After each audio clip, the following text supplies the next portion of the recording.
बातचीत करेंगे जो भारत पाकिस्तान के विभाजन के समय एक समुदाय के साथ अन्याय हुआ है, जिस अन्याय का भुगतान अब तक वो समुदाय कर रहे हैं।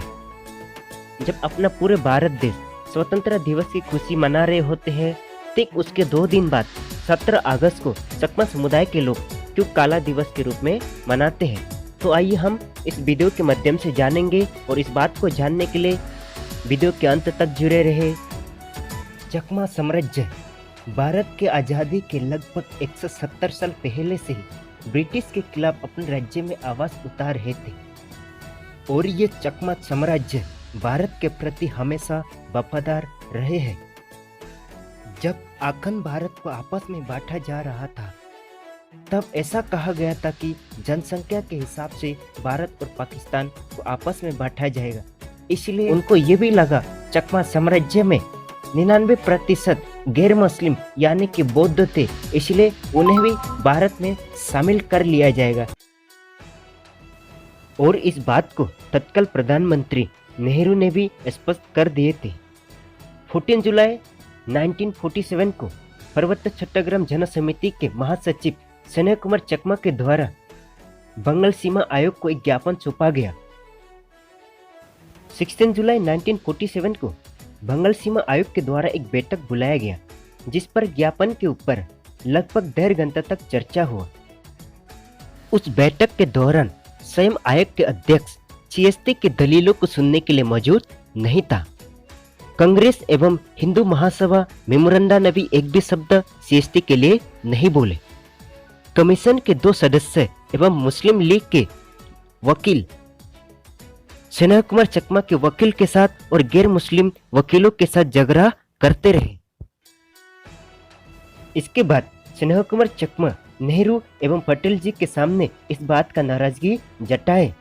फिर बाद में पता चला भारतीय स्वतंत्र अधिनियम 1947 में से रेडक्लिफ ने 7 पन्ने हटा दिए थे एवं सरदार जी के द्वारा लिखित पत्र को डस्टबिन में फेंक दिया गया था। मुलाकात के दौरान सरदार पटेल जी ने स्नेह कुमार चकमा को आश्वासन दिए थे, मैं किसी भी हालत में आपके CST के साथ दूंगा और आपके पीछे खड़ा रहूंगा। 14 और 15 अगस्त के बीच लगभग 10,000 लोग इकट्ठा हुए और कॉलोनल हायडे ने कहा, अब तुम सभी लोग आज़ाद हो और चिट्टीगांव हिल ट्रक भारत के हिस्सा बन चुका है भारतीय स्वतंत्र अधिनियम 1947 के तहत। इसके बाद 15 अगस्त 1947 को चकमा समुदाय के लोगों ने अपने साम्राज्य में भारतीय ध्वज लहराए एवं चकमा समुदाय के लोगों ने 3 दिनों तक भारत का हिस्सा बनने की खुशियां मनाया। रेडक्लिफ अवार्ड के द्वारा 12 अगस्त 1947 को चिट्टीगांव हिल ट्रक्स एवं चकमा समुदाय के राज्य को पाकिस्तान को दिया गया। इस बात का प्रचारण 17 अगस्त 1947 को रेडियो के माध्यम से किया गया। जब इस बात का प्रचारण हुआ तो उस समय चिट्टीगांव हिल ट्रक के लोग बहुत ज्यादा दुखी हुए और तत्काल वहां पर पाकिस्तानी पहुंचकर भारत के झंडा को नीचे गिरा दिया गया एवं बहुत सारे बेगुनाह नेताओं को गिरफ्तार कर लिया गया ताकि वो आगे जाकर किसी प्रकार के विद्रोह न करे। 19 अगस्त 1947 को चकमा जन नेताओं के द्वारा एक आपातकालीन बैठक बुलाया गया।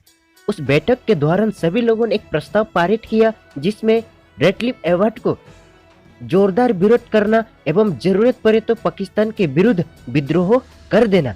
और तीसरा प्रस्ताव ये था, स्नेह कुमार चकमा को तत्काल वहां से बाहर निकल जाना चाहिए और भारत से सभी प्रकार की सहायता की मांग करना चाहिए और उन्हें किसी भी हालत में पाकिस्तानी आर्मी के द्वारा गिरफ्तार नहीं होना चाहिए। जन नेता स्नेह कुमार चकमा अपने चकमा साम्राज्य को पाकिस्तान को दिए जाने पर नाराज थे, इसलिए वो भारत में आकर तत्काल उप प्रधानमंत्री से आकर मुलाकात किया सरदार वल्लभ भाई पटेल जी से। सरदार वल्लभ भाई पटेल जी आश्वासन दिए थे कि यदि आप इस पाकिस्तान के खिलाफ लड़ाई लड़ना चाहते हैं तो हम आपको सभी प्रकार से मदद करने के लिए तैयार हैं, जैसे कि आर्थिक बल और सेना बल। लेकिन मैं किसी प्रकार से पहले निर्णय ले लूं, ये अच्छा होगा यदि आप गांधी और नेहरू जी से जाकर बात करेंगे। स्नेह कुमार चकमा को प्रधानमंत्री नेहरू जी से मुलाकात के लिए लगभग 50 दिन लगे, लेकिन जब चिटागोंग हिल ट्रक्स के लिए मदद मांगा गया तो नेहरू जी को बहुत गुस्सा आया। तुरंत अपने कुर्सी से उठ गए और कहा, क्या आप फिर से भारत में विदेशी रूल लाना चाहते हैं क्या? उनका गुस्सा देखकर स्नेह कुमार चकमा मन ही मन दुखी हुआ और सरदार वल्लभ भाई पटेल जी से बिना मुलाकात किए रंगमाटी वापस चले गए। चिटागोंग हिल ट्रक्स को पाकिस्तान को दिए जाने पर सभी जनता लोग नाराज थे एवं इस बात का पूर्ण जोर से विरोध कर रहे थे। यहाँ स्नेह कुमार चकमा लगातार भारत सरकार से ये गुहार लगा रहे थे कि चिटागोंग हिल ट्रक्स को पाकिस्तान से निकालकर भारत में मिलाया जाए, जिसके चलते 24 जनवरी 1948 को यूनाइटेड नेशन ऑर्गेनाइजेशन को एक पत्र भेजे एवं गांधी जी, नेहरू जी, पटेल जी, श्यामा प्रसाद मुखर्जी को टेलीग्राम करके इस बात का जिक्र किए। बाद में ये पता चला बंगाल सीमा आयोग के 2 सदस्यों ने भी रेड लिप अवार्ड को पुनर्विचार करने के लिए आग्रह किए थे, लेकिन उन दोनों को भी नेहरू जी ने जोरदार फटकार लगाया और चिटागोंग हिल ट्रक्स के समर्थन नहीं किए। स्नेह कुमार चकमा के वकील गांधी और नेहरू जी से दिल्ली में मुलाकात किए, लेकिन महात्मा गांधी जी ने समर्थन करने से इनकार कर दिए। सरदार एवं अन्य नेताओं के साथ सीएसटी के लोगों को लगा उनके ऊपर हुए अन्याय का सुधार करने के लिए भारत सरकार के द्वारा प्रयास किया एवं सीएसटी के लोगों की बातों को भारत सरकार के द्वारा कोर्ट के समक्ष पेश किया गया होगा, लेकिन ऐसा नहीं हुआ। इसलिए चकमा, मरमा, त्रिपुरी, मिजो, गारो, संतल, काशी, मीतेई अनेक सारे समुदायों को पाकिस्तान में न चाहते हुए पाकिस्तान का हिस्सा बनना पड़ा। तो इस प्रकार चकमा साम्राज्य पूरे तरीके से पाकिस्तान के हिस्सा में चले गया। तो इस प्रकार पूरे चकमा साम्राज्य और चकमा नागरिक और चकमा बौद्ध के साथ ऐतिहासिक रूप से एक अन्याय हुआ है। आज भी वो अन्याय का जो है भरपाई नहीं हुआ। आज भी वो लोग दुख और तकलीफ बांग्लादेश में झेल रहे हैं। चकमा जन नेता भारत के बड़े बड़े नेताओं से मुलाकात कर रहे ताकि चकमा साम्राज्य को भारत की ओर मिलाया जाए। इसीलिए चकमा समुदाय को गद्दार नाम से बुलाया जाने लगा और चकमा लोगों के साथ अन्याय, अत्याचार और उनका बहन बेटियों के साथ खुलेआम अन्याय होना शुरू हो गया। चकमा लोगों के घरों को जलाया गया, घर से बेदखल कर दिया गया एवं बौद्ध मंदिर को भी जलाया और बहुत सारे लोगों का कत्लेआम कर दिया गया था। 1971 में भारत की मदद से पूर्व पाकिस्तान एक स्वतंत्र देश बना। जब बांग्लादेश स्वतंत्र हुआ उसके बाद भी स्नेह कुमार चकमा 16 सालों तक फिर से भारत सरकार को चिटागोंग हिल ट्रक्स को भारत में मिलाए जाने का गुहार लगाए, लेकिन उसके ओर भारत के किसी राजनेताओं ने ध्यान नहीं दिए। तो इस प्रकार दोबारा और फिर से न चाहते हुए उन्हें फिर से बांग्लादेश का हिस्सा बनना पड़ा।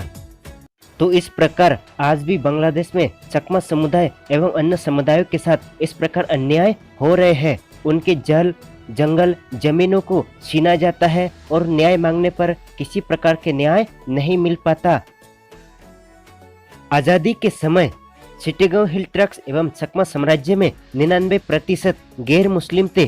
फिर भी गैर कानूनी तरीके से लोगों की इच्छा के विरुद्ध रेड लिप के द्वारा चिटागोंग हिल ट्रक्स एवं चकमा साम्राज्य को पाकिस्तान में दिया गया। इस बात का जोरदार विरोध किसी भारतीय राजनेता ने नहीं किए एवं समर्थन मांगने पर भी किसी राजनेता ने समर्थन नहीं दिए।